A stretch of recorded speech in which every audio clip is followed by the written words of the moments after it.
Hi kids, my name is Joycey Horsey. Are you ready to read with me? Yes. Yep. Okay, let's go.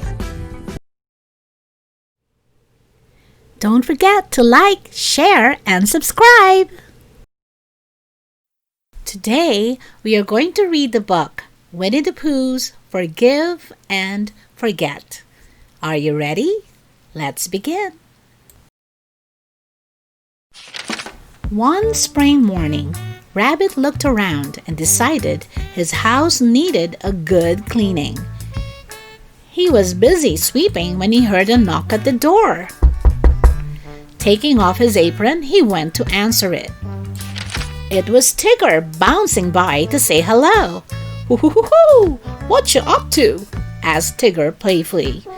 "I'm busy putting things in order," Rabbit replied, "and I don't have time to stop and chat, Tigger."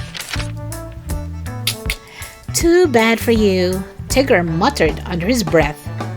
"Well, I guess I'll be on my way, seeing as how you have no time," Tigger said, but he couldn't resist playing a joke on Rabbit before he left.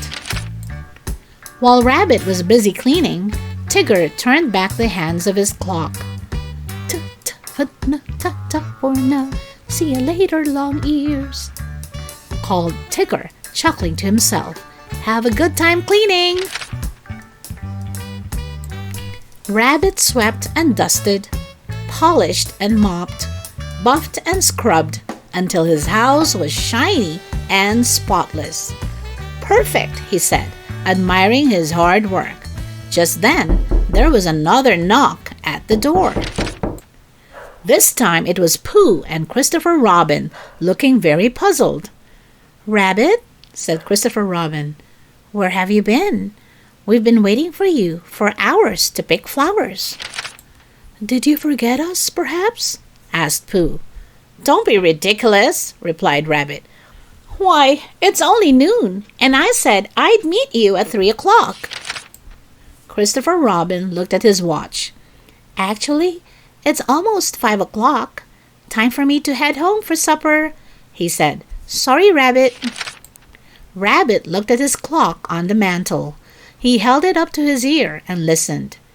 It seemed to be ticking just fine. How had it lost so much time? "Tigger!" Rabbit suddenly exclaimed.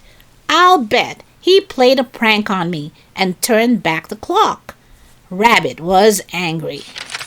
"Oh dear," said Pooh, trying to calm him down. "I'm sure Tigger was having some fun. Besides, there's always tomorrow for picking flowers." But Rabbit didn't want to forgive Tigger. Instead, he stomped off in search of him. Rabbit found Tigger bouncing happily in the wood. "Say, isn't it a little late for an afternoon stroll, Rabbit?" Tigger joked. "Not funny," harumphed Rabbit.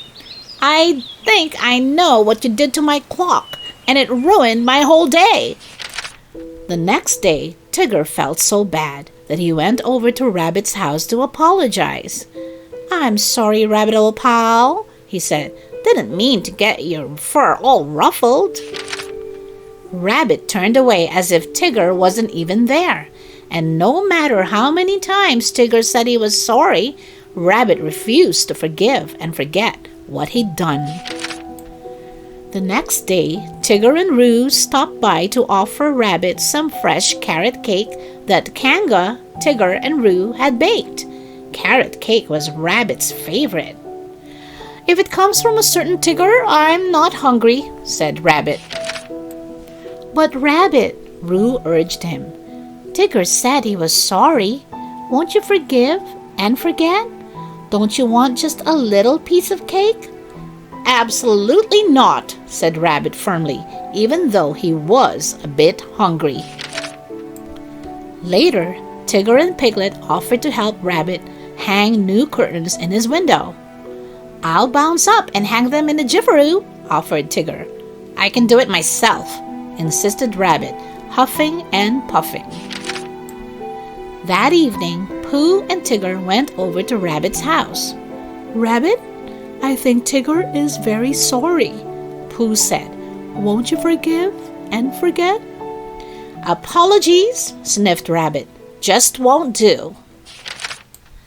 No matter how much everyone urged Rabbit to forgive Tigger, he wouldn't change his mind. Then, one rainy day, Rabbit was heading across a bridge when a strong gust of wind knocked him into the stream. Help! Help! Cried Rabbit. Tigger heard his cries and quickly came to the rescue. Don't you worry, Rabbit, said Tigger, tugging him safely ashore. We Tiggers are expert swimmers, you know. Phew, said Tigger, panting. That was a close one. Rabbit looked at Tigger, who was sopping wet. Rabbit knew that only a good friend would jump into the stream to save him. At that moment, Rabbit decided to forgive Tigger.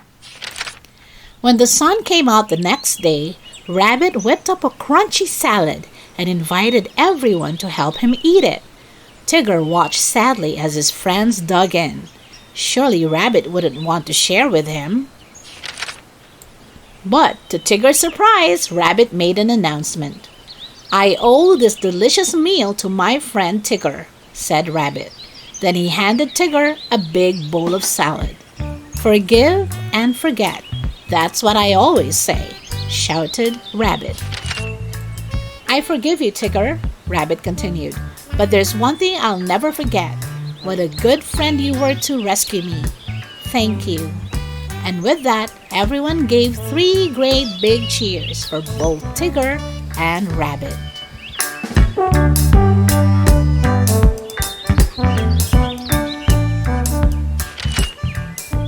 The end.